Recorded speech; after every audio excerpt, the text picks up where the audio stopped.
Well, ladies and gentlemen, in this video, I'm going to be giving a detailed autopsy on what happened to both the Twin Towers on the initial impact and really the interior of the Twin Towers.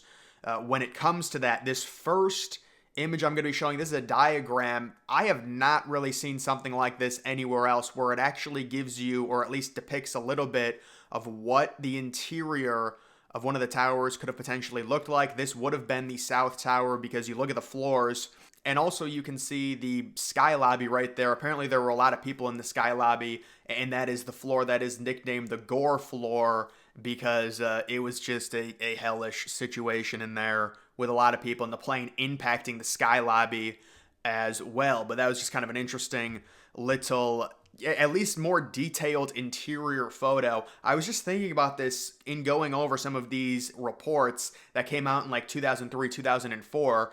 They're so detailed, but of course there's no actual like renderings to show you how the interiors of the towers would look, like with the hole and everything like that. And honestly, the only reason that is because this was 2003, 2004, we didn't have the technology. With the amount of detailed reports there were on September 11th, there's no doubt if we had the technology to make renderings, we would be able to see renderings of how the interior of the towers looked, at least estimated. But obviously we do not have that. And I'm guessing nobody's going to be really inclined to make it. But when it comes to this first image, so you're looking at both planes impacting the towers, and then more so the landing gear and also the fuelage section. So it seems like that landed actually on Building 5. And then you do have landing gear ejecting, going extremely far.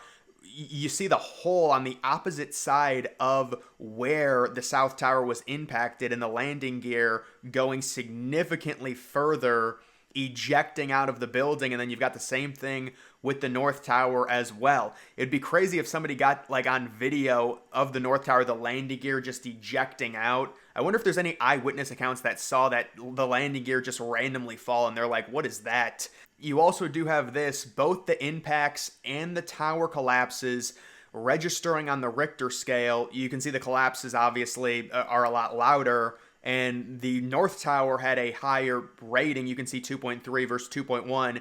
Because of the antenna, it was heavier.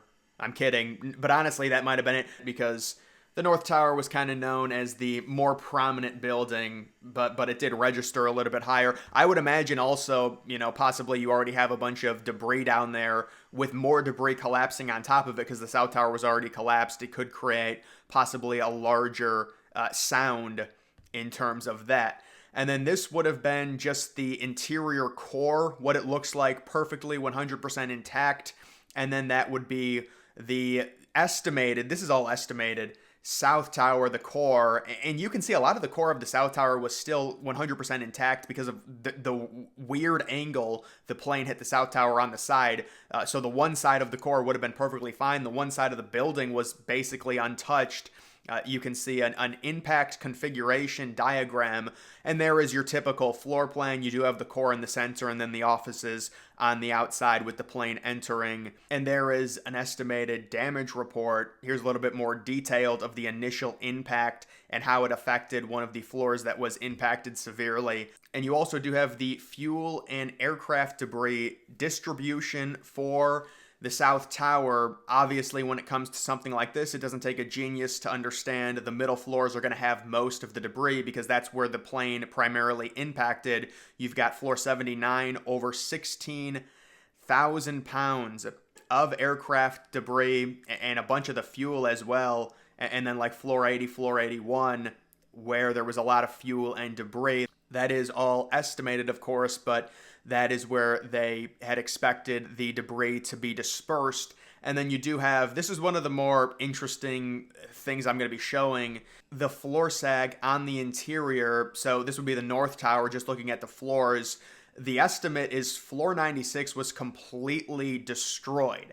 And this kind of goes to the point where if you look inside of the North Tower, I mean, there were some clear HD images of what I like to call the black hole. It's like the plane creates a hole, and then at a certain point, all of the smoke clears, and you can just see in full HD, if you upscale it, just the crazy darkness looking into that hole that the plane had created.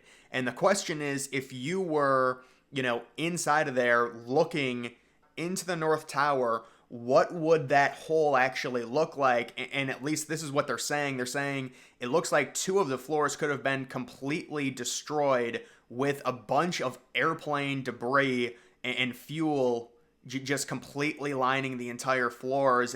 And you can get that sag on floor 94 due to the weight of the debris and the amount of, at that point, there would have been furniture, there would have been everything. A lot of it would have been on fire. It all would have been extremely hot. But that's just an interesting kind of representation of the potential sag and the amount of debris onto the interior of the North Tower that was created by the plane. That is just the South Tower impact hole. It's just crazy how close that plane was, at least possibly the wing, to missing the side of the South Tower. I do find it interesting. Let's say the plane is just slightly more to the right and the wing misses the building. I wonder what would happen to the wing if just like the tip of the wing or maybe like 4 or 5 feet of the wing missed the outer wall completely. Would it just break off and then eject somewhere into lower Manhattan and possibly they'd be able to recover it? I don't know. Obviously that didn't happen. The entire thing engulfed into the building and the wings were totally destroyed. I'm not even sure any sections of the wings were recovered. I have not seen that. Certainly no huge pieces or anything like that. I have seen several big pieces that I'm sure a lot of people know about, like one of the engines, and I'm going to get to that in a little bit. You can see this is just the floor plan, standard floor plan of the North Tower with the inner core and the outer walls, the open floor plan, and then this is the potential aircraft debris onto the interior of the Twin Towers, the landing gear debris. Obviously, not surprising, the landing gear, number one, a lot of it ejected out of the tower. Number two, there's going to be significantly less landing gear in general when it comes to an airplane versus the debris of the actual airplane. So it's going to be very small. You can see this is a representation of the North Tower, different impact areas.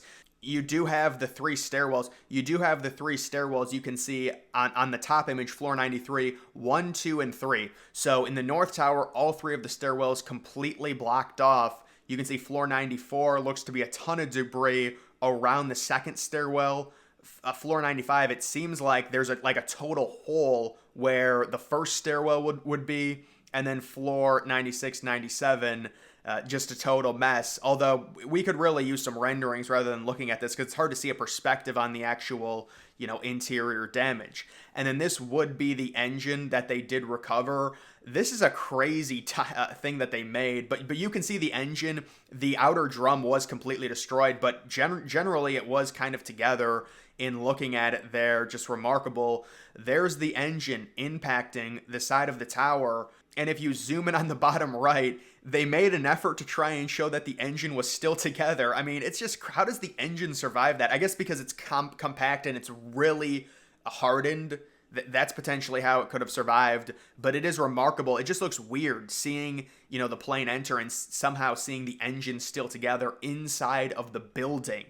Because technically that's what would have happened. But either way, guys, those are just some interesting little diagrams I wanted to show, maybe give some perspective on the planes entering the building, and also the debris field on the interior of the Twin Towers, specifically the North Tower, potentially causing floors to sag with the amount of weight and fuel that was being dumped.